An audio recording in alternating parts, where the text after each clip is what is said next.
نیمی از جوانان آرزو میکنن که اینترنت هیچ وقت اختراع نمیشد.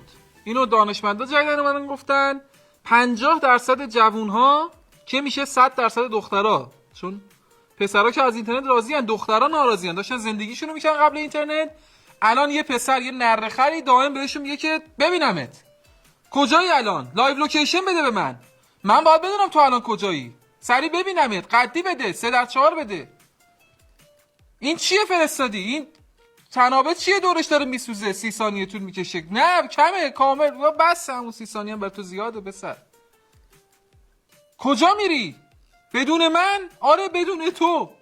دلاکی مگه بابا؟ بدون تو آره.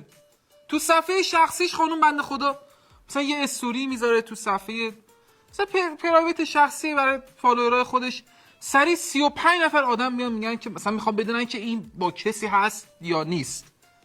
خوش به حال دوست پسرت. دوست پسر میتونی بگی؟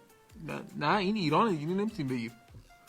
خوش به حال شیرینی خوردت که چیزم مثلا برامون ایجاد نشه. خوش به حال خانواده هاتون با هم هر سن در جریان هستن و مشکلی نیست از نظر پخش و اینات.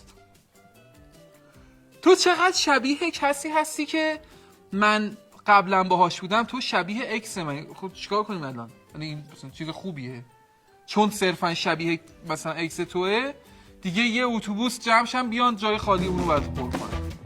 ایرانی کارت